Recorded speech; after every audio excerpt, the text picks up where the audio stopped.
Pourquoi n'adhérez-vous pas à un parti révolutionnaire? On m'a posé cette question plus d'une fois, et je répondrai toujours la même chose. C'est parce que je suis plus révolutionnaire que vous tous. Je ne dis pas seulement que je n'ai aucune confiance dans aucun genre de chef. Ce serait trop peu dire. Au fond, je suis assuré que tout chef sera un détestable tyran si on le laisse faire. Pourquoi j'en suis assuré? Parce que je sais très bien ce que je ferais si j'étais général ou dictateur.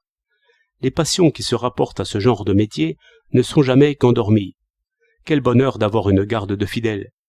Qu'il est agréable de ne jamais revenir sur un ordre, de n'y plus penser, d'écraser tout ce qui résiste, comme une grande machine qui passe. Quel bonheur aussi de jouer le grand jeu, de défier, de risquer, de braver. Quelle éloquence que celle de Napoléon, et parbleu, c'est la même que celle d'un chef de pirates. Ce que je déciderai, vous le ferez, et vous pouvez en être sûr. Cette certitude de soi, on y arrive bien vite. Dans le grand sillage, les hommes sont entraînés, et heureux. De cela aussi, je sais quelque chose, car je suis capable de marcher sur les pas d'un homme brave et résolu. La fidélité est par elle-même délicieuse. Et quant aux idées, demanderez-vous, qu'est-ce qu'elles deviennent? Qu'est-ce qu'on en fait? C'est très simple. On n'y pense plus jamais.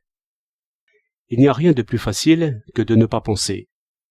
Il suffit d'être très occupé aux actions. Il suffit d'avoir des intrigues à démêler, un pouvoir à conserver, un ordre à exécuter. Si vous voulez être tyran, ne laissez aucun repos ni aux autres ni à vous-même. Ils seront heureux, vous serez heureux.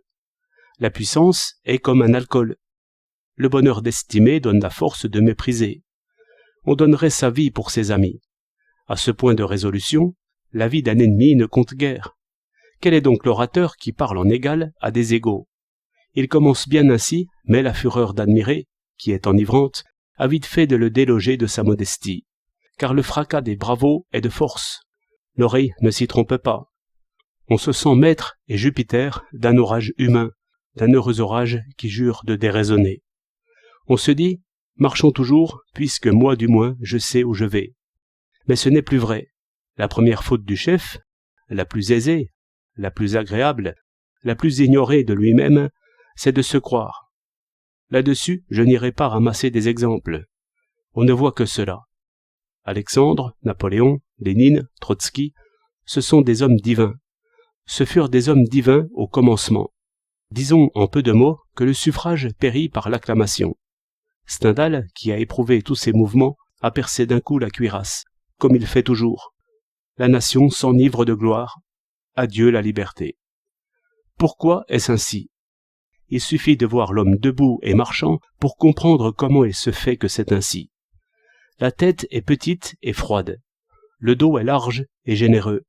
La pensée est une grande et petite chose qui, jusqu'à présent, n'a jamais réussi. C'est toujours le thorax, lieu du courage et de la colère, qui prend le commandement. La justice s'irrite à seulement parler fort. Elle n'est plus justice, et la fraternité enivrée n'est plus fraternité du tout. Voyez les syndicats divisés contre eux-mêmes et gouvernés par des empereurs, des ministres, des adjudants.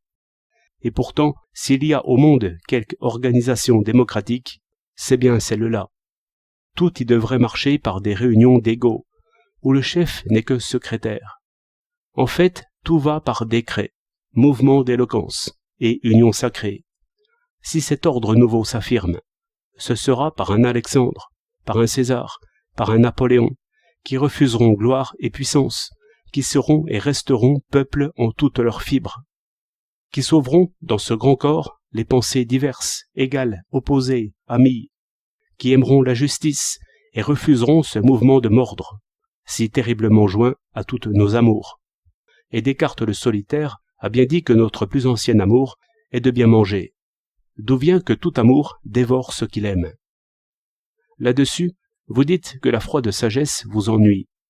Très bien. Jouez donc éternellement le même jeu. Vous changerez seulement de maître. L'armée nouvelle attend des volontaires. Courez-y. Une fois de plus, vendez la liberté. Librement, vendez-la.